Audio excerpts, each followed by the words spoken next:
Hello. Hello, my name is Damita Chatman. I'm here with Citizens for Excellent and Elected Leaders. Thank you. Today we're going to be doing an up-close interview with Mr. Sullivan, that's running for District 59, uh, Georgia House seat. And so I want to thank everyone for tuning in. If you don't watch it live, you can always go back.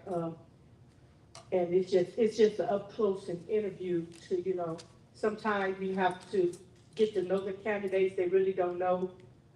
People don't get to see the real candidate during a forum or debate. So again, I want to thank the viewers. It's three ways that you're going to be able to watch this. It's in person, online, and go back and watch it. So I want to thank Mr. Sullivan. So Mr. Sullivan, I'm going to give you a minute and a half to tell us about yourself and why you're running for the seat. Um, There's Mr. Sullivan. Yes, I mean, be valid. A little bit about me. I was born and raised in Southwest Atlanta. Born in Oakland City, Oakland Drive.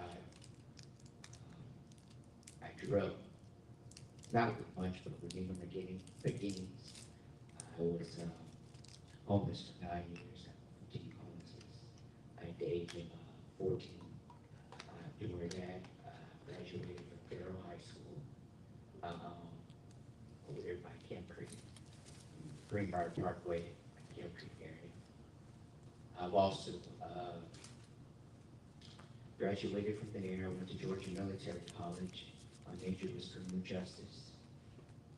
I've also worked with the state of Georgia, Department of Juvenile Justice, and law enforcement in that capacity, and for ET Protection Services, as Protection Service agent in the state.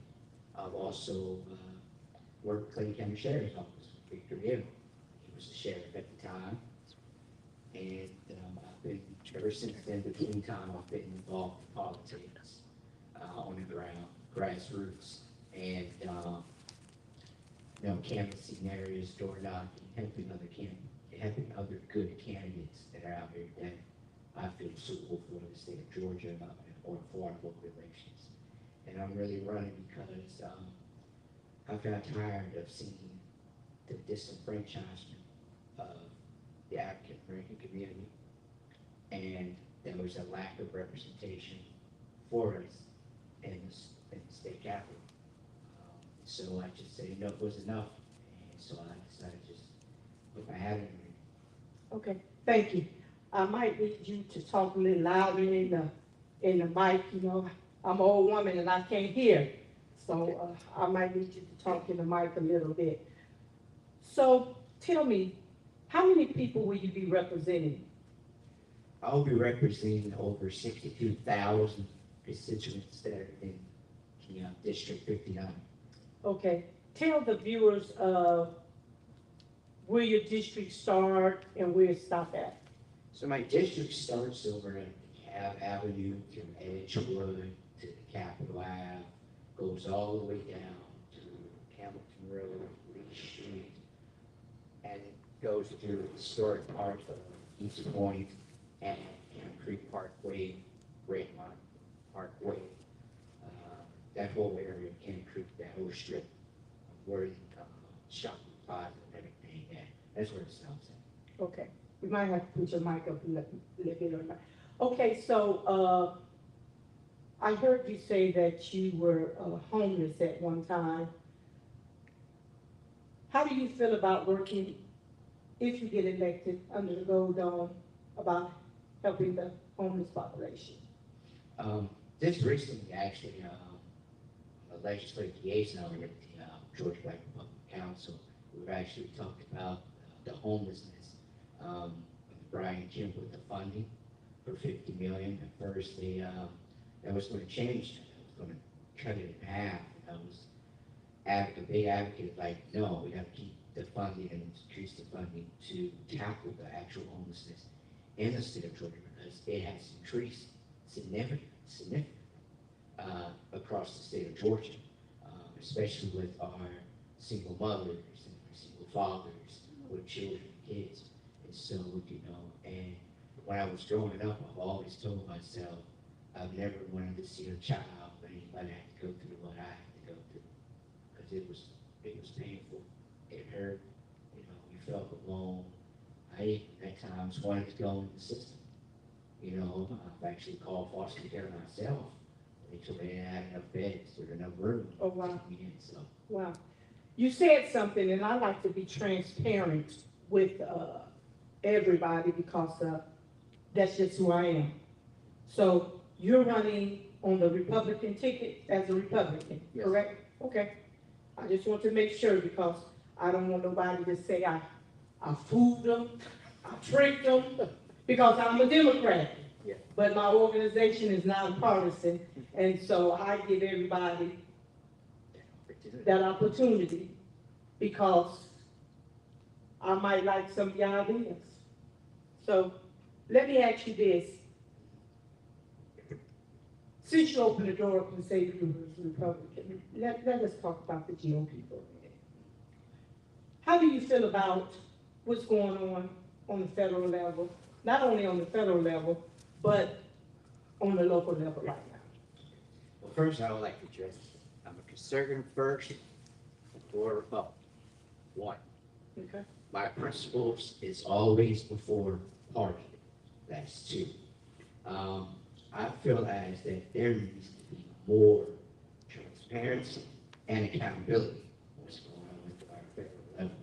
You know, like with the $200 billion spent for war, but you say we didn't have the funding for affordable housing or affordable health care. You just lie blatantly to the people in their face. You know, and we have people that are right now that are currently still suffering out there that cannot even afford housing or afford health care. You know, with the ACA subsidies, they just thought, you know, we're just going to extend it. That's still not a solution. You just can't extend something and then we're going to go right back into another federal government shutdown all over again. Okay. So how do you feel about, let's talk about health care. Where do you stand with health care? I really think healthcare is very important for my constituents and for me and for my family. And we need to have affordable healthcare access for everybody.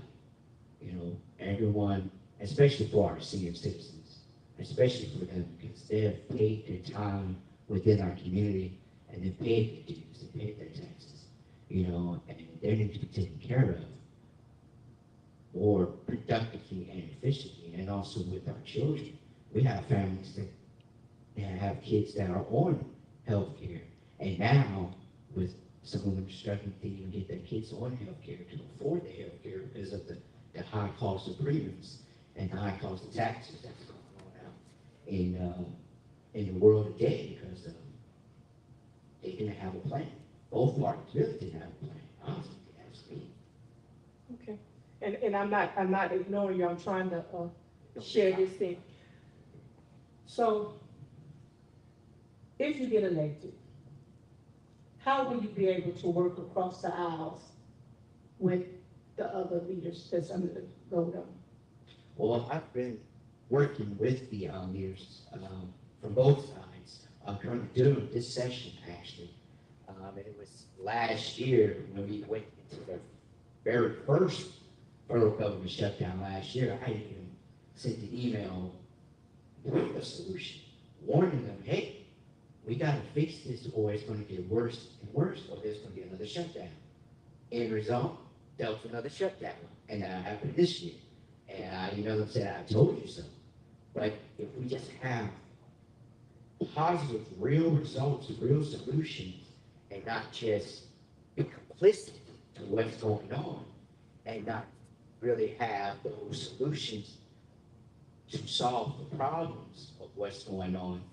And I've been working with them since across the aisle. I even talked about the gun gang violence under the Gold Dome, which I knew that it was going to escalate. And I told them, if we do not have a piece of legislation that is written this year to address the current issues of gun and gang violence, because gangs has run rampant, and most of the violent crimes, 65% of them come from gangs. And now our youth is now being caught in the crosshairs and in fire of gun violence. And I'll speak to a lot of our state representatives about it. A few of them closed that door. A few of them didn't want to hear it. A few of them just felt complicit. And that's the problem. You have so many leaders that are so complicit to what is going on and just, oh, we don't care about it. That is the problem. That is a real problem because we, as the people, elected you to become leaders, to lead, to have solutions for our state and for our government. And a lot of things could have been prevented, honestly, for this year, and I really don't think they were ready for a FIFA in Atlanta. Honestly, we're not. Okay. When you talk about the different issues, and I understand that you're not going to be on the federal level, you're going to be on the local level, but you're still going to have that influence. What would you bring to the table to bring health care, the Medicaid expansion? What do you think about that? What I think about it is we need to actually look at the platform of the healthcare and where's the funding going. Everyone says, well, maybe we don't have to fund it. No, we have funding. If we could fund the war, we could fund healthcare. You say that again, because you say you're a Republican, right? A conservative Republican. You need to say that again. If we could fund the war, we could fund healthcare. Because $200 billion in healthcare, if you look back at the fiscal discipline of the healthcare back when Obama was in it, they had the funding, and it didn't even cost even $1 billion. It cost half of that. So there's really no excuse at all. And that's why I tell people, they never had a solution, and it's on both parts. They failed. They failed the people, and they failed on their promises.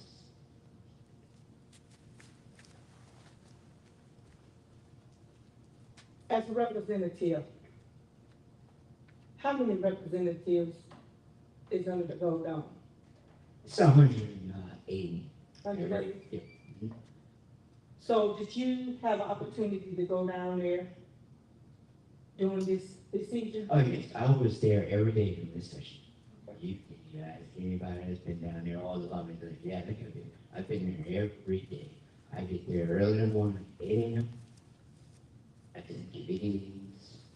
I testified in a few committee meetings. Which meetings did you testify in? I testified in the Georgia First Offenders Act. Okay, let's talk about that. Yeah, where we actually changed the whole dynamics of the Georgia First Offenders Act. Now, when you go to court and you utilize your first offense, and it's been proven you're innocent, your record automatically gets sealed by the courts. You don't have to pay anything.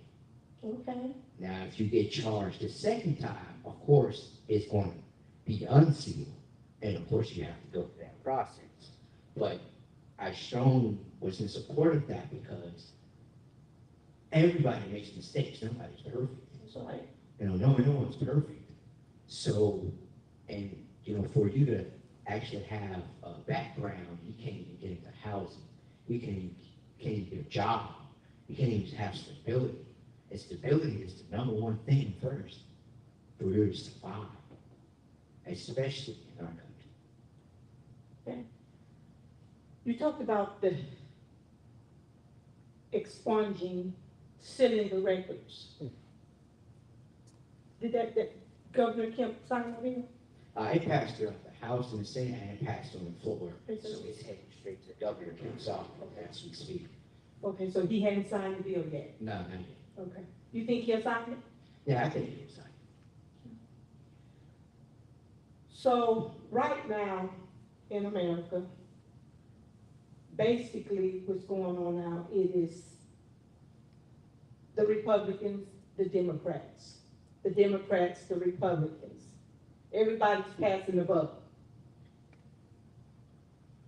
What would you do down at the Gold Dome to bridge that gap? Well, first, I want to address this, that, as my slogan says, principle over party. Where do you stand for as principles? People elected you to be here to represent them. You are the representation of the people. You serve the people, not the people serve you. And there's a lot of people down there that go dumb.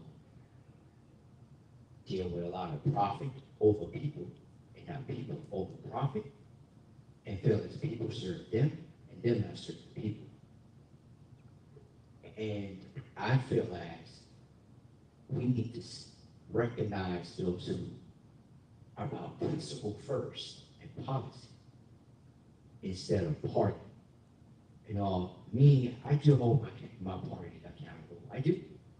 You know, like, you just can't go home party all the time. It's not how it works. Right is right, wrong is wrong. And if you see wrong, you need to address it. No, this is not right. This is not what the people want. But you have a lot of people that, like I said, a lot of leaders that are complicit to what's going on. Because they're more care about their pockets than yours. Do you think taking away the property tax is a good idea? Yes. Yes, but I've also spoken about this at the Golden Dome.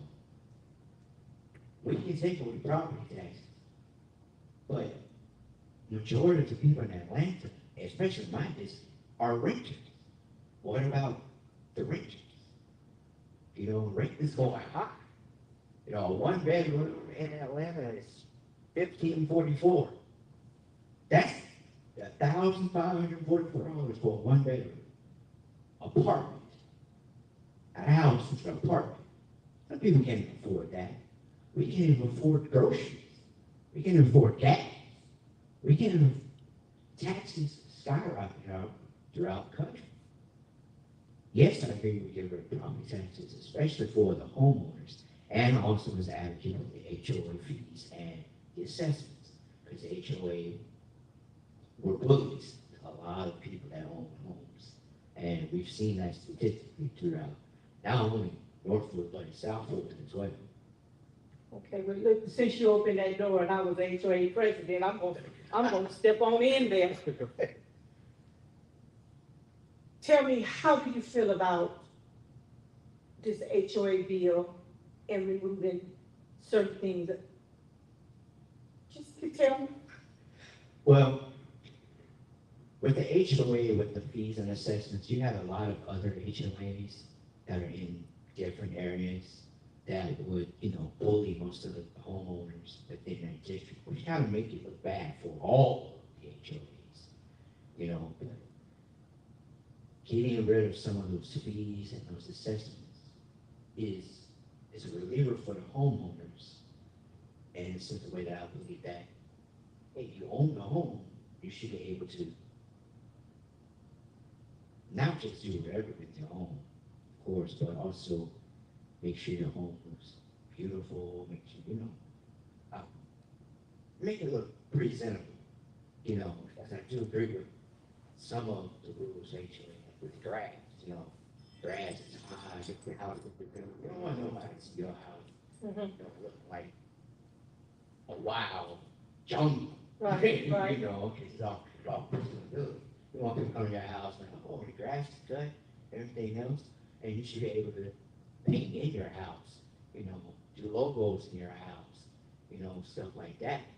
But getting hit with uncertain and hidden fines and everything, all simply because, well, everything's going up, so we're gonna go up on everything and everybody else. But you have to think about how that person, that's a working family, they're working 9 to 5 like everybody else. Nowadays it's been a norm now. People have to work 2 to 3 jobs just to survive. Okay. Look, since we're on the HOA, I moved in HOA, you know, and I understood the covenants and the bylaws when I moved in there.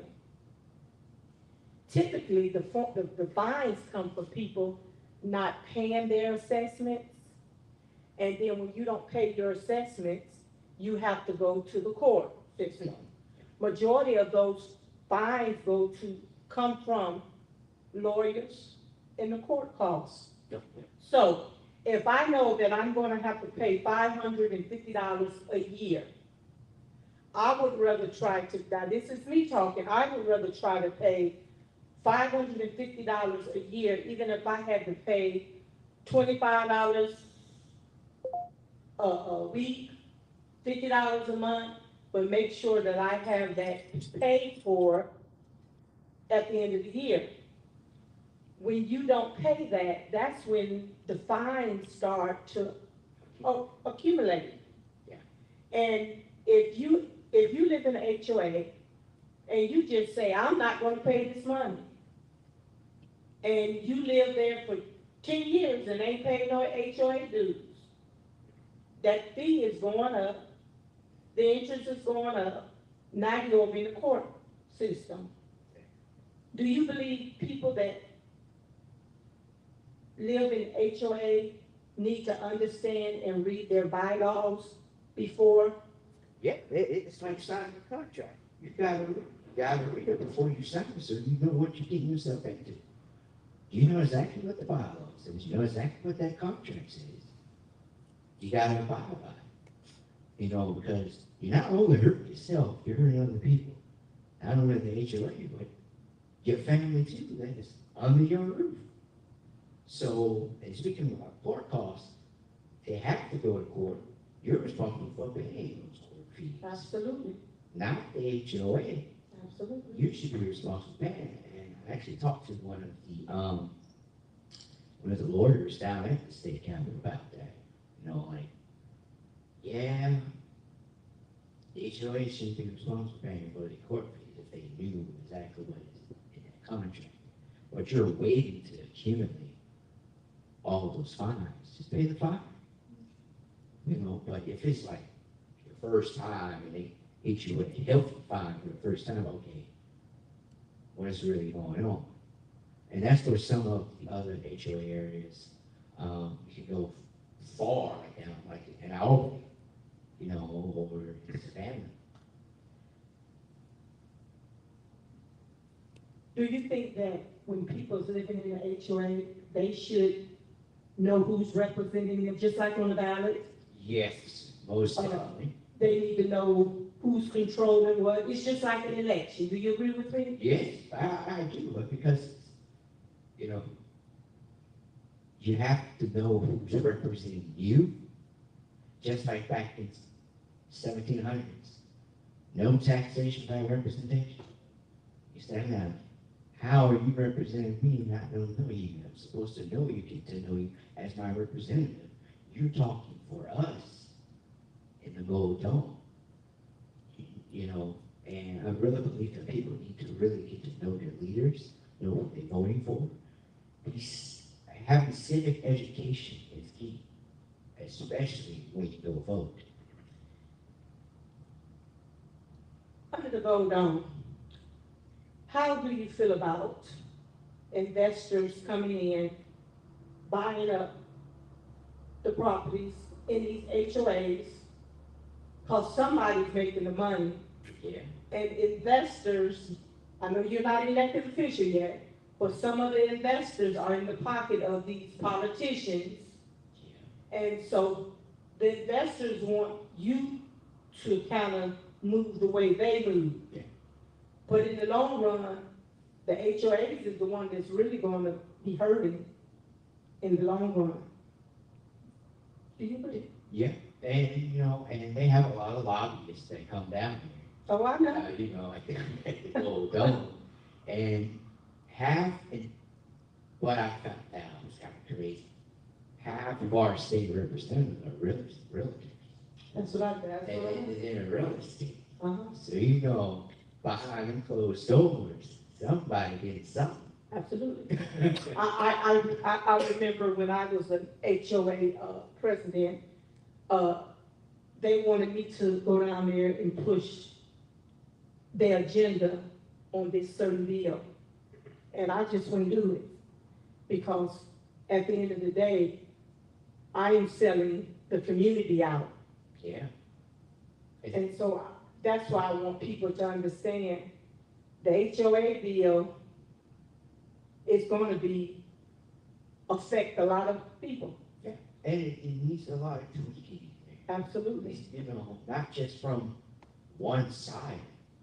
And, you know, it was one-sided. It really was. You know, it's one-sided. You know, why keep having one-sided bill? No one is going to affect it. But here's what they know, and this is what I just said earlier. They only care about profit over people, not people over profit. And, you know, and I have a lot of people that talk to me like, why are you running a Republican? Well, as a black man, we need representation in all parties, not just one, in all parties, and especially in the majority. You know, Republicans have majority of the House and majority of the Senate. We need a black representation on that side of the aisle to like, no, hold on. We need to sit and talk about this. Let's talk to these guys over here and talk to Democrats on this side. You know, instead of just passing bills, you know, Democrats. So we had over 1,200 bills. Okay. Only 8 Democrat bills went to the floor. Why is that? As they hold the majority. So, you talk about majority. Mhm. If you get elected and the Republicans hold the majority, and you know that the Democrats don't hold that, what would you bring to the table to go to those Republicans and say, look, this is what you need to do to help the Democrats? I don't think that's what I'm saying. This is what you need to do to help the people of the state of Georgia. I got your people. Because for affordable housing, that was affordable housing bill. Mm-hmm. Nobody voted on it. No, nobody looked at it. I even myself sent a legislative draft to each and every one of the state reps. No one wanted to look at it. And I wouldn't mind sharing it with you. And it's basically about, you know, these big corporate entities that are not in Georgia, that are outside of Georgia, buying up the houses, buying up the single family homes. Like the CEO of DeKalb County, Mr. Lorraine Harper Johnson, had a few conversations when she came down there to the Capitol. And we talked about, she had 38% of the single family homes are owned by outside corporate entities. Mm. But yet you have 1,400 single families that stay in hotels. Stay in hotel to hotel. Why are we not addressing the actual issue head on? Instead of, oh, but can you start the same thing that get you in office? Well, why is it when people get elected, they can talk a good game when they're running, but once they get elected, they get amnesia? Because they don't care about the image, they care about themselves, being a dumb, care about principle, care about things done, and make sure things are done right. Because I'm, like in District 59, I've seen a lot of our small businesses being closed. A lot of our schools are being closed, just like in DeKalb County. You have over 27 schools that are being closed. When you look at the zip code of those schools, most of those schools are down in black areas. I'm tired of that. That's another thing. And another thing too, I'm tired of party labels using on our black votes, not making those promises and those promises, and then for to really disenfranchise. We, you know, and I'm telling somebody, yeah, I do believe in reparations. Why? Because we built this country, blood, sweat, and tears. We did. But how is it we give some folks the piece of the American pie, you won't be nothing. But we built the White House. Why? No, we built the Capitol. We built most of everything that's on this strip. So where is our piece of the pie? We deserve a representation, period, at any time. Because you guys took us away from where our ancestors came from. We didn't ask. You think they gonna get mad with you talking like this? I don't get it. Okay. I don't get it with you, but it's the truth. Okay. And Mr. Farrakhan said, truth will set you free. And and I'm talking about the analogy with the matrix, with the red pill and the blue pill. See, the red pill is with truth. The blue pill is with fantasy and illusion of comfortability. I'd rather decide to eat the red pill to live the truth and to prosper and to not be lied on or lied to. Because here's the thing. All of us, and I do believe in God, all of us has a number when we call to go home. All right. All right. And we can't, and he even said it himself, there are sheep in wolf clothing. Mm. And during COVID, we saw a lot of sheep. We've seen a lot of sheep. And during COVID, a lot of those sheep were so-called, call themselves pastors or bishops, led the people in the wrong path, in the wrong way, instead of leading them to the straight, narrow path that God chose them to go. So that's why I'm taking the red pill to know the truth. Because when the truth comes, there's the light. And then it's the light of the truth. I'm sick of sitting back and watching how our country, watching how our community turn each other, watching how we committing adultery, committing murder against one another. And we have so many black leaders, like you and I, black organizations that are complicit to what they're doing. Are they the real free black leaders of our community? Or are they owned by corporate people? Okay. Well, you can open that door, something going on in there. Go ahead. I hear you say what the black leaders doing. Let's talk about what the white leaders doing. Mm-hmm. Do you think they should make money off the people? Because the black folks don't own the gas. The white folks is making the money off the gas. Yeah. During the time when eggs went up to some places $8 to $9 a dozen. Yeah, it's insane. And then they made the money because they know folks need the eggs. And then the eggs went back down to like $2, some places $1 and something. Black folks ain't doing that now. No.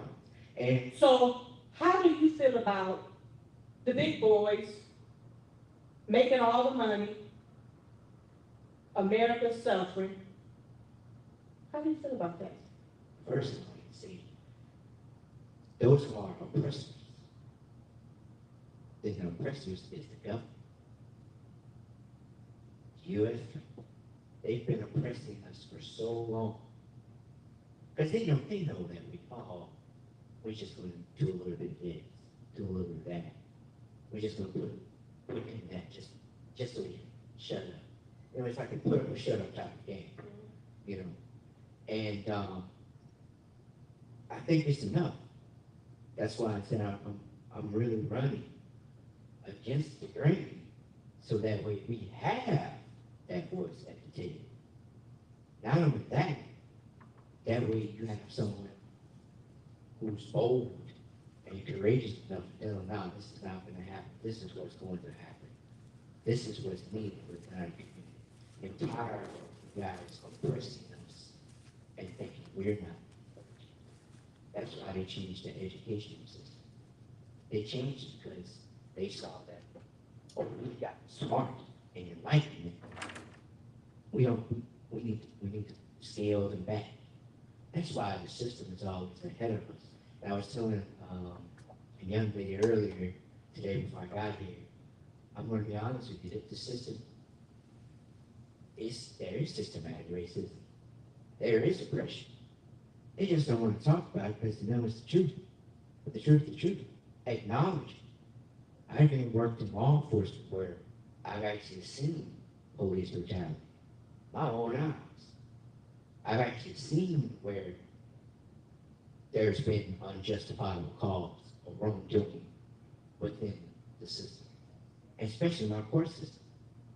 There is a systematic oppression, and we should just explain it. It is now a social economic scale of it, as far as the rich overcomes the poor. That's why they are oppressed. Like, you have to look at how our country has been and has been built. Look at history. You know, we look at history and history is repeating itself. Right now, it's repeating itself. We may never know what this war might do. It might actually turn out to be World War III. We may never know. I know the president went over there and took the Iranian oil, closed the strait, went in charge of the strait. Then he took Venezuela oil reserve. Immediately everybody's like, oh, that's great. Yeah, but later on that puts a target on our back. So, do you agree what he did was wrong? Yeah, there's the right way and the wrong way to do things and how to handle things. Just in handling, you know, all the vulgar stuff that he said. I mean, you have to say things a certain way. You know, not even because, you know, of course we have some people, but it's how you say things. It's how you move. Like the same way when I said with ICHS, the framework of ICHS is broken. You just don't send agents in a community and you know you're going to have a riot and a protest and you just throw them in there anyway. Looking at political ads, and you say you're conservative, and some of the women that's running on the top ticket, they saying they are conservative. And I see a lot of ads where they're throwing Stacey Abrams, DA Fonnie Willis,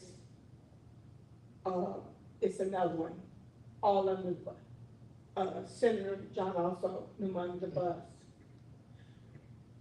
Being a conservative, let's take the personal thing out, and let's just talk about what's right. Do you think that DA Fonnie Willis had enough evidence to move that forward? No, You don't? I don't think so. Why you say that? Because the documentation, the paperwork, if it was all right, but that's why they threw it out. The documentation was not right. You try to rush it. In the legal system, you can't rush everything. Okay, you got to be careful. Take it step by step in case you miss it. And all it takes is one paperwork, one missing paperwork. Oh, well, we're missing a subpoena on this. Where is that at? Now you just breached a hole into the gap for that whole entire case, or the whole legal case system you have. Because now they're going to use that against you. Well, the paperwork wasn't right. So why are we moving forward with this? The paperwork wasn't right. If you go under the gold dome, I might be wrong, but the representatives that's going to represent us is going to have to vote on whether the taxpayers pick up that million and plus bill. Would you vote for the taxpayer to pick up that bill? No. I'm off tax cut. You know, and I tell you, that's being conservative.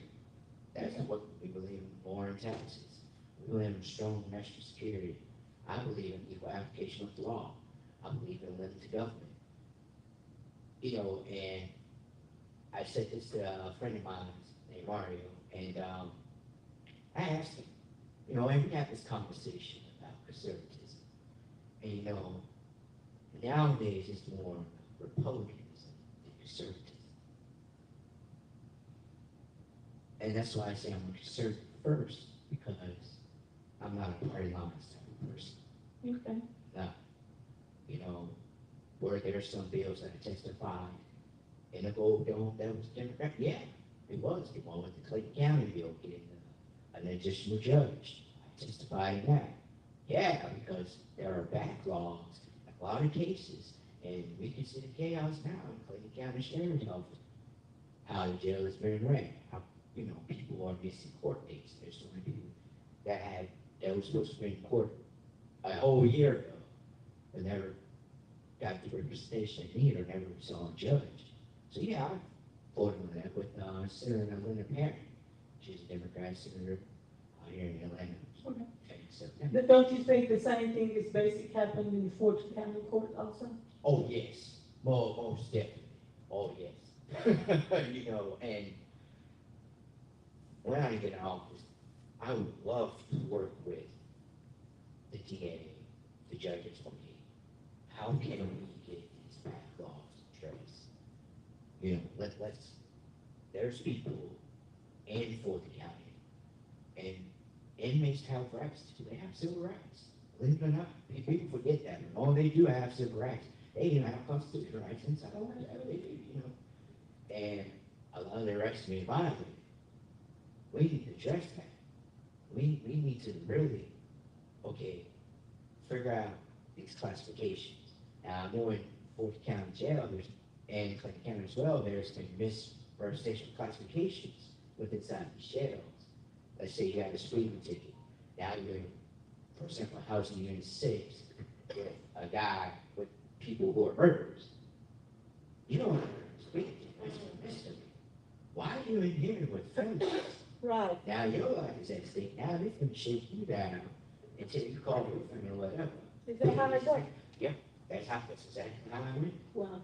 And you know, that needs to be addressed. And I would really love to help, especially because since Fulton County Courthouse is my district jail as well. I'd really love to talk with the sheriff, the DA, and the judges. Like, okay, what can we do? Like public defender, like what can we do? What can I do as your representative to get this, you know, lower criminality rate with this out of jails? What can we do to get these people out of here? What, you know, and I do have a plan on how to actually move forward with that. Well, I would love to hear from their side too, of how that did, you know, seeking to react, what can we do? Okay. You say you're a young Republican. How can you bridge the gap between the young Republicans and the young Black Democrats? Well, it is our time now. We have to really look at how our generation is going. You know, and far as there are a lot of few active voters, young voters that are out there, but you have some that are not in touch with the reality, you know, of the world, or with the reality of how our elections or our civic relations or our civic education. And the way I'll bridge that gap is we have to sit down and talk, get your thing, figure out solutions to problems, not keep pointing fingers at each other all the time. They're not selfish to people like you and ours. It's time to stop all. It's time to sit down. Let's go over these solutions. What will work? What can we do to actually have a bipartisan bill, bipartisan legislation in the House to tackle housing affordability? tackle affordable health care, to tackle the gun and gang violence, to tackle homelessness, and to tackle tax cuts. How can we do that? And we have to do that by sitting down, stop pointing fingers, shut up, start asking questions, getting real with each other, and make sure that we have a solution for everybody. Not just one side, but for everybody. Because we're not just a representation of a party, we're a representation of the people. And everybody from different cultures, different creeds, different countries will come over here and stay. Everything. You said something, and I was just sitting there thinking, you said something about basically everybody get something but the black folks. Yeah. You didn't say black folks, but you would. Why is it that every nationality can come to the United States and get a piece of the American dream? And it's crazy. It's crazy. And, I think that is a broken system within itself. Because this thing, like I said, is our oppressors. Our oppressors, no, we don't need it. Like I told my brother, they freed us as slaves, but they never got it. They didn't want us to make no money. They didn't want us to own anything. Because it's still upset about them. I'm not sure if you've seen the video with the clerk out in, I think it was Tennessee or Mississippi, one of them. And they was trying to vote out the clerk position. And like you told me, you're in Reconstruction. Why are you voting out the clerk position and he's a black guy? And he won it last time. Why? Because we still have oppressors within our government. They don't want us to represent anything. But it is up to us, as brothers and sisters, as black Americans, to come together and say enough is enough. The reason why they keep doing what they're doing because we're not doing enough because we're being so complicit in what they're doing to us. We have to get up, and we have to get up, mobilize, organize, just like Malcolm X did, Martin Luther King did, Louis Farrakhan's doing, but a lot of other civil rights leaders out there, Clarence Henderson, a lot of our civil rights leaders, they mobilized, they got together. We got to bring that foundation piece back within our community to mobilize, to have our voices heard. We have a lot of different black organizations that are out there, but like I said, are they really our own black work? Are they really ours? Or is it theirs? That's the question. That's the question. That's the question that we need to know. When people come here to the United States, they can go down and get all kind of loans, open business, buy homes, do everything. But if me and you go down there, we got to go through so much red tape. Yep, exactly. You gotta show birth certificate, we gotta show ID, we gotta show the high school diploma, we gotta go through all of that. Why are we going through all that? We were born here. We were born here. They wasn't. They need to do the same thing that we're doing. But if I get in there and stay right, I'll go to address that issue. Like, hold on. No, why is it so hard for a black entrepreneur to actually expand his or her business?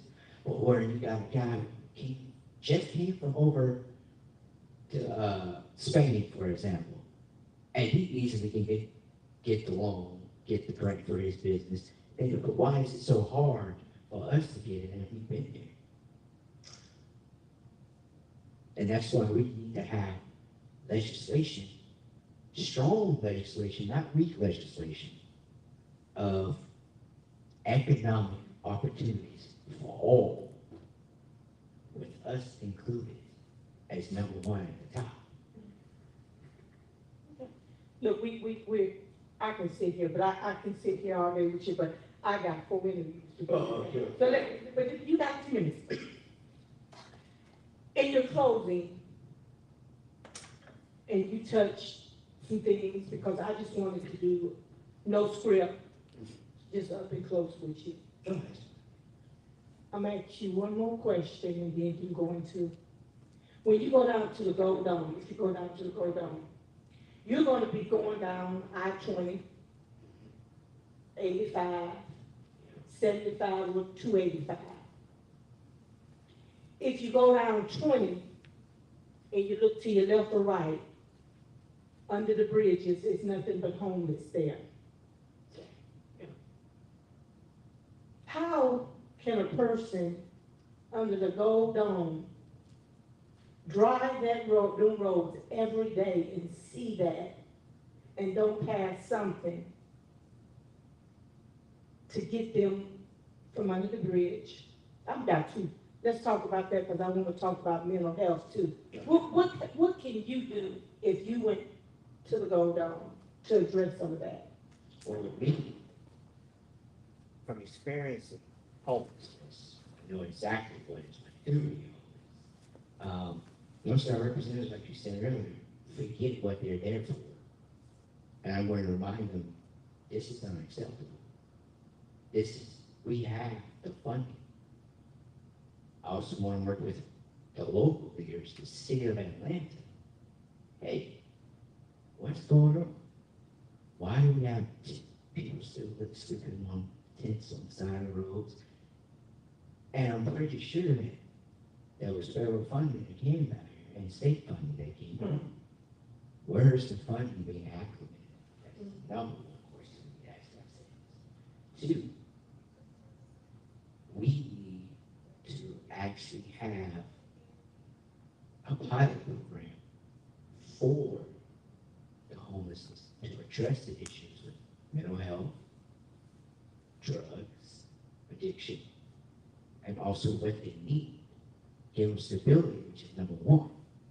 Always. Stability is number one, always. We have so many foreclosed buildings, commercial and residential buildings, that's been sitting there for 10, 15 years, ain't never been touched. Why is that?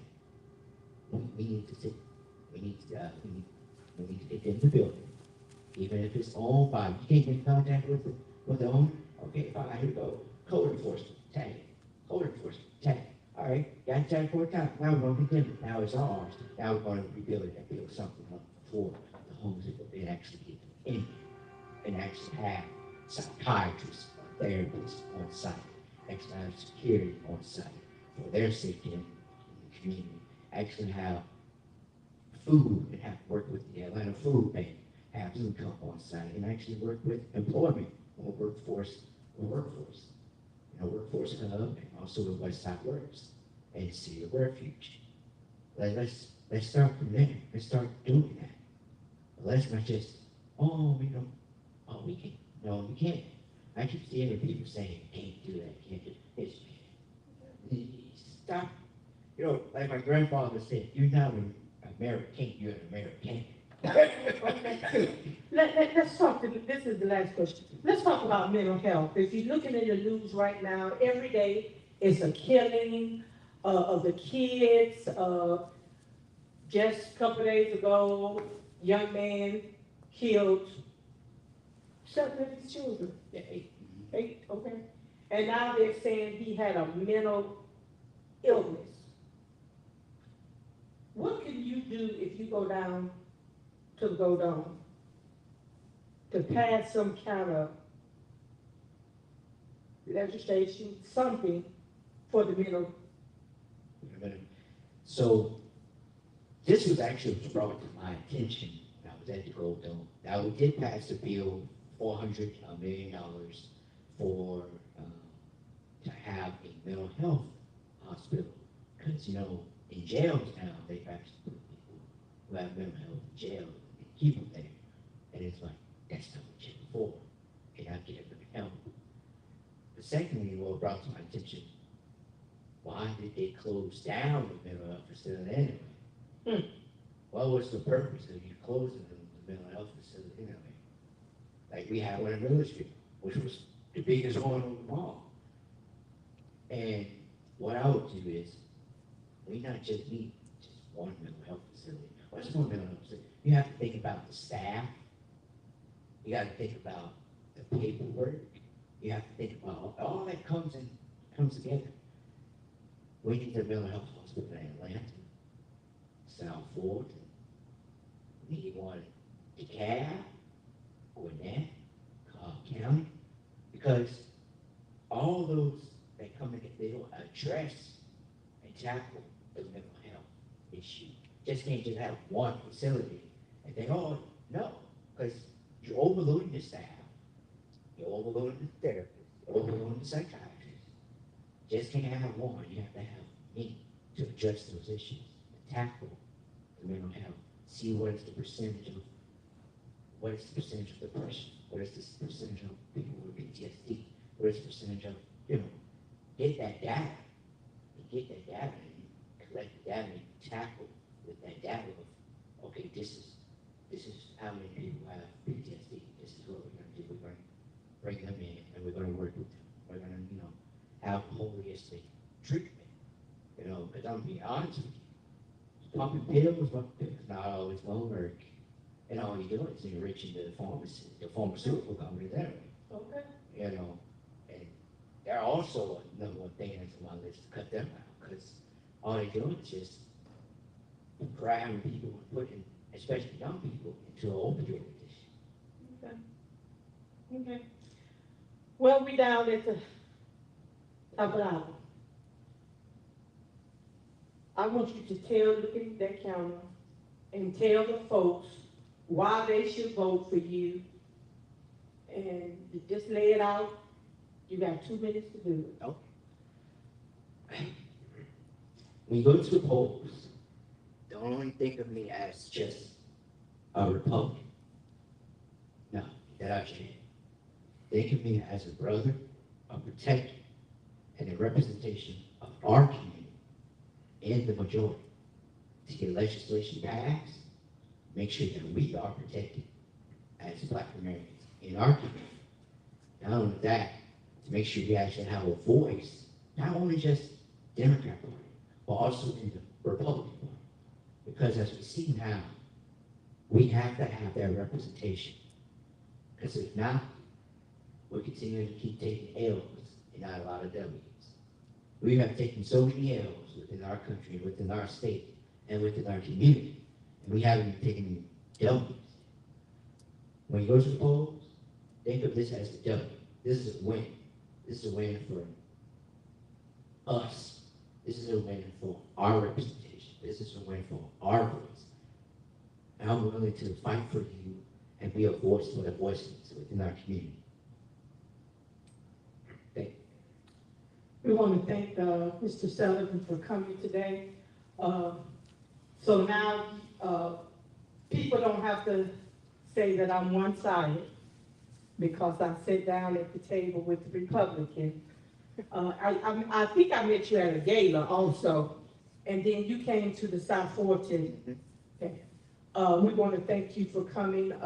We're going to take a picture. This is not an endorsement, it's just some pictures for some keepsakes. I want to thank you. Early voting start Monday. The decision is yours. No, and I'm going to leave this with you. When you go to vote, make sure that you have the right ballot. Make sure, here we go. Know before you go. Know what is on your ballot. Know when to vote. Just know before you go. This election is very important. I want to thank you for coming. Thank you for just doing what you do. Keep on doing what you're doing. And again, this is Mr. Sullivan.